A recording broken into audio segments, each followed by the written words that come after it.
Hello and welcome to KYC. I'm Sharad Dubey and you are watching NDTV Profit. This is the show where we get your queries in and we find out companies where the interest is there for the viewers.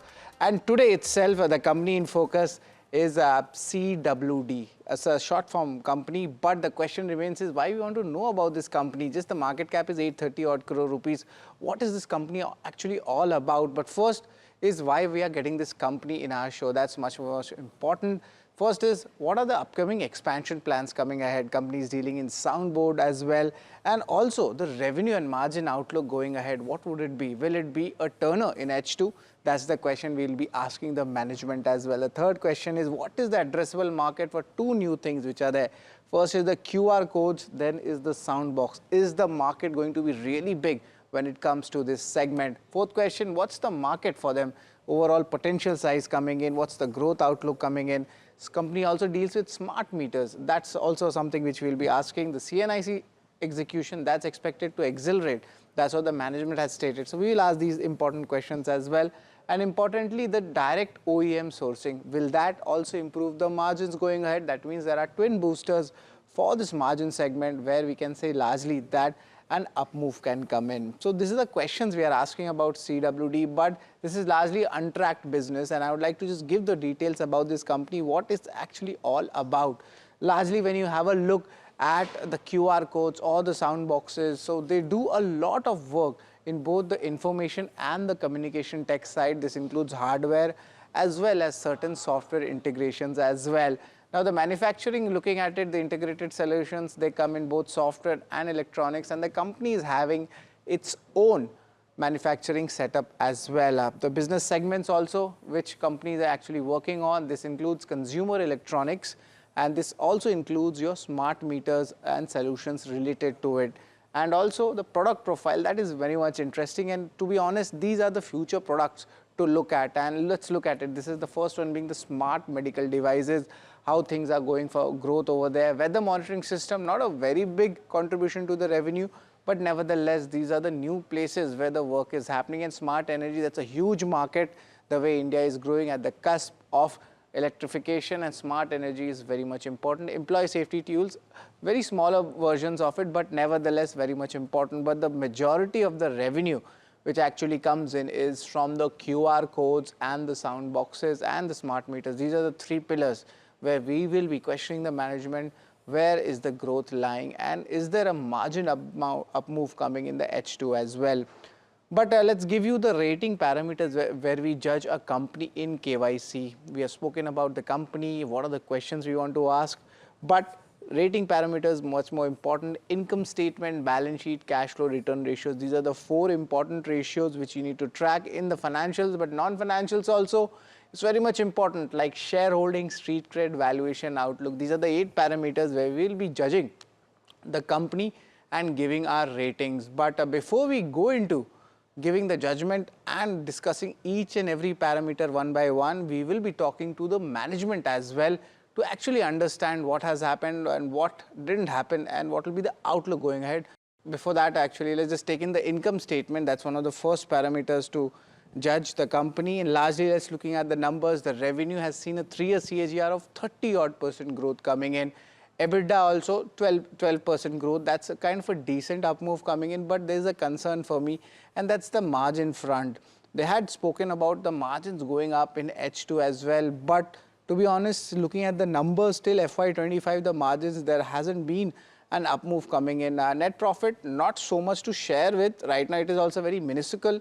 But net, let's look at the margin trajectory, how things have panned out. And from FY22, it was 33%. But after that, it has not breached the 25% mark. Even the H1 numbers, that's where the concern still lies for me. So net, I'll still give a neutral rating to the company. Of course, the company has been listed from 2021 itself, but the numbers need to show. And that's why I have given a neutral basis when it comes to the income statement. Up next is the balance sheet. Over here also we look at it, the important metrics which would be in focus. They include the equities, the borrowings and the cash bank levels, and largely equity base is unchanged, not so much happening here, but borrowings, that has actually come down and the size of which the company has, that's down from 12 crore to almost 9 odd crore in FY25. So that's a good positive point coming in. But one thing which has taken my eye is the cash bank balances. The question is, will they deploy this cash in expansion, or will it be some kind of a return to the shareholders? Because there has been a very significant up move in the company. So technically they should be actually focusing much more on their expansion part, because be it Soundboxes, be it the manufacturing setup, they all need capex, and a couple of capex programs are still going on. So it's decently placed cash bank, that's roughly 27 odd crore rupees, which we are seeing in the screen for FY25. So net for the balance sheet segment also, I will be giving a thumbs up for it. So we have done already two parameters. One is the income statement, where we gave a neutral rating, and for the balance sheet we have given a positive rating. The third one is the cash flow segment, and that's also very much important, because the company is dealing with not only the software related products where it's generally cash flow accretive, but hardware related manufacturing is also there, and that is why the volatility comes in when we speak about the operating cash flows. That's why you see the operating cash flows, no clear trend is coming, but it's on the positive side, roughly 3 odd crore rupees for FY25, and net cash flow that has actually improved significantly, and that's a very good indicator for a company when you judge, especially in cash flows. It's in a new industry area, so it takes time to actually understand what's the actual business model of the company. So currently the net cash flow is sitting handsomely at 22 odd crore rupees in FY25. So based on this, I would still give a neutral rating in this segment. After the three ratings we discussed, the fourth rating is the return ratios, and that's where a jump has come in. The overall, the ROE ratios, the return on equity ratios, generally it should be around 15 to 16 odd %, but the way the company is at the stage, it's quite early, to be honest, if you look at the product life cycle of the company as well, because India just hit its inflection point. So this is the starting story when it comes to the medical devices, the sound boxes, and fintech and agri-tech related stuff. But ROEs has been single digit lower side for both FY25, but see the spike. For H1 FY26, it's at a consolidated blended level of 8 odd %. That means the strength is coming. Now in future, of course, we will be asking the company whether this 10 to 15% is sustainable, and by when this ROE numbers can hit. That will be something very much important. But on the current historical basis, I would be giving a thumbs up for the company. So now 4 ratings are done. Off to the fifth one, that is the shareholding pattern. And not much change has happened in the promoter segment. We see it's flattish at 72 odd %. That's decent, but there's an area of concern for me. No significant participation has come from the institutions, be it the domestic institutions or even the FIs. There's a slight 1% up move coming in for the DIs, but to be honest, there's nothing much there for the institutions. So interestingly, for the public itself, if you can just show how the public movement has happened, there is a significant up move from 28% in March. There's almost a 10% holding coming in retail. There's a significant interest coming in. So of course there is divergence. The retail on the one hand is showing a lot of strength, while on the other there is no participation from the institutions, and at times that becomes very risky for a stock. That's a historical data which I am mentioning to you. So net I will give you a neutral rating when it comes to the shareholding pattern. Sixth one is the street cred. That is also very much important, is how the returns have actually panned out if you are a long-term investor in this company, or even a short-term. 1 month, 15%, not bad. 6 months, 59% returns coming in, and that's an area of strength. Year to date, 138%. And looking at the 1-year return, which we had asked you about and guessing the company, that's out almost 181%.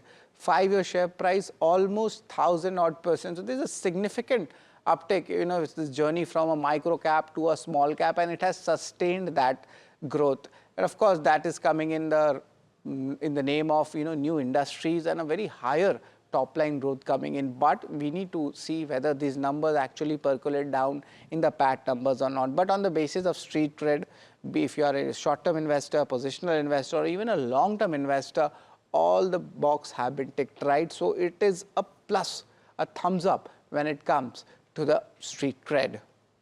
Valuations, whenever the stock goes up, the valuations indirectly they go up very high.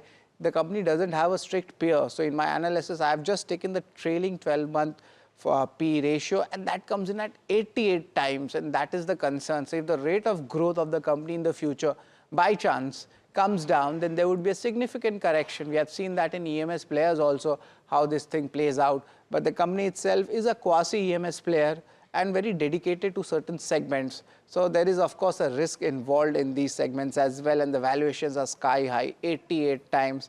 So I would be giving a thumbs down for that when it comes to the valuations part. So 7 rating parameters have been done. We are coming to the last but not the least, the outlook parameter. That's a very important parameter to actually track. The first one is the Soundbox vertical. That's expected to have an 18 to 19 crore monthly revenue in H2. Also, there is a segment called the CNIC segment. It's a high margin segment, and that's where the bullishness is coming in. They're expecting the H2 numbers to be on the stronger side as compared to the H1 numbers.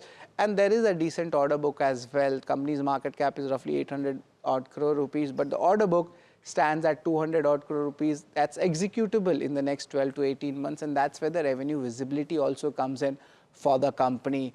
Apart from that, the most important kind of announcement is that H2 FY26 is expected to be materially stronger than H1. Already we are seeing a strong up move coming in.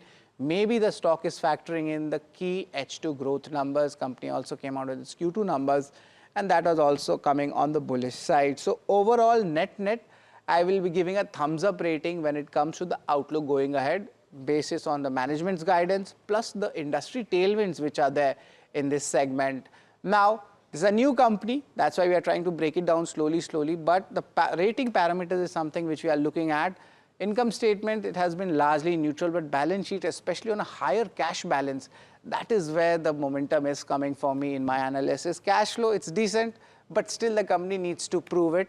The industry is a bit quite early also sunset, so that's why I've given an equal rating. Return ratios over here, that's been on the positive side, but some numbers, of course, they were changing.